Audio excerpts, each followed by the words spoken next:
Okay, I went to the University of California at Santa Barbara for my undergraduate work, and while I was there, I decided I really thought I wanted to work in international nutrition with children in developing countries. And that took me to Cornell, where I did my master's degree, and then I wanted to go on for a PhD, but at that time there were not programs training in international nutrition.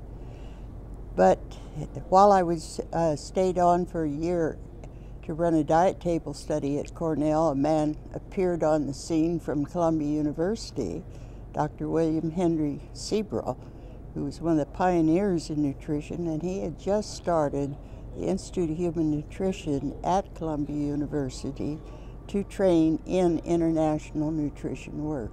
So off I went and did my PhD work there.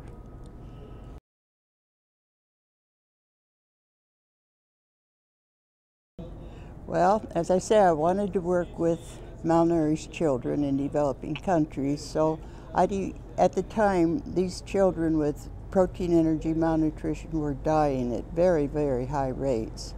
And I wanted to know if instead of just the skim milk diets they were being treated on, if you could add an unsaturated oil to it to increase the caloric density, if that would help them recover sooner.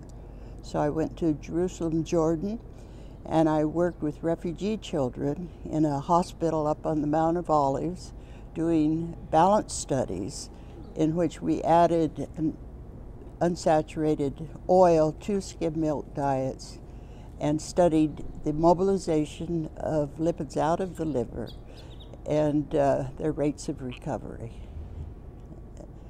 So that took me, I should say, well, actually, my work there was the first time I really saw severe malnutrition and severe vitamin A deficiency. And that reaffirmed my commitment to international work. So, where did you go after you finished that research? Well, I went back and to the University of Maryland, where they were beginning to develop a center for research in Lahore, Pakistan. And I went with them to Pakistan to set up both field work and work in the children's hospital, and studied growth and development and micronutrient deficiencies in Pakistan.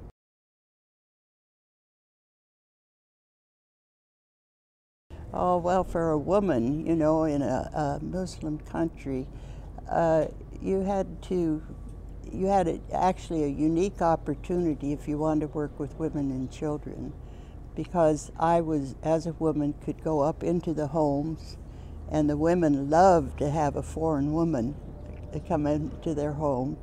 And so I really had a very wonderful experience in Pakistan and came to love the people very much.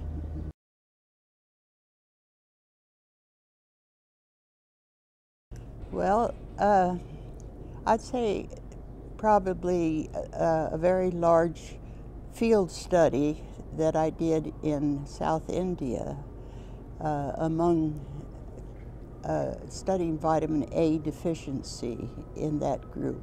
At that time, there was this big interest in using high-dose vitamin A supplements to prevent vitamin A deficiency. But I had the idea that if these children just got the vitamin A in smaller doses more frequently, at a level of the recommended dietary allowances, that vitamin A deficiency could be prevented. So this large field trial was to study whether or not you could raise the vitamin A nutritional status of children on a low dose of vitamin A given weekly that would be equivalent to an RDA.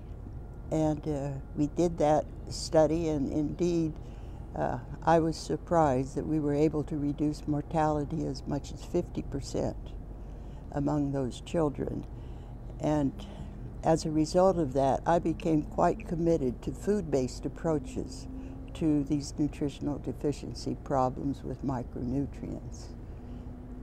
So, Are there any other locations where you lived abroad? I didn't live for long periods of time abroad, but I did a lot of work in Indonesia, in Thailand. I did growth and development studies in infants in northern Thailand.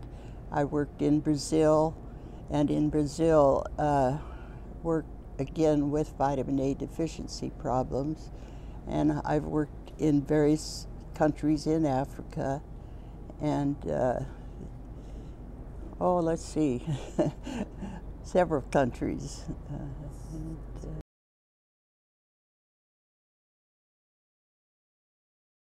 Well, I'll tell you what I'm very excited about now, because I told you I am committed to food-based approaches to nutrition, and I'm very excited about biofortification.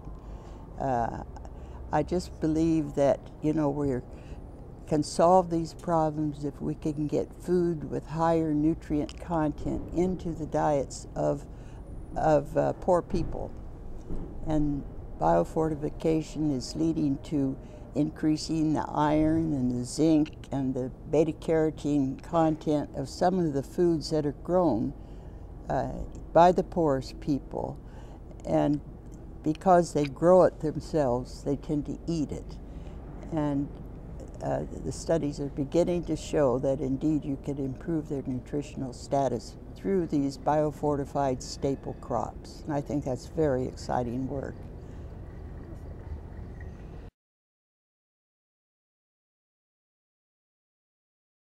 Well, the most satisfying part of my whole career is working with younger nutrition scientists. And my main advice to them is find out what your real interest is and then pursue it.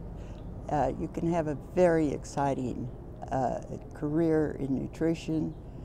It's so broad-based, and you can find something that you really enjoy doing, and that's what you need to pursue.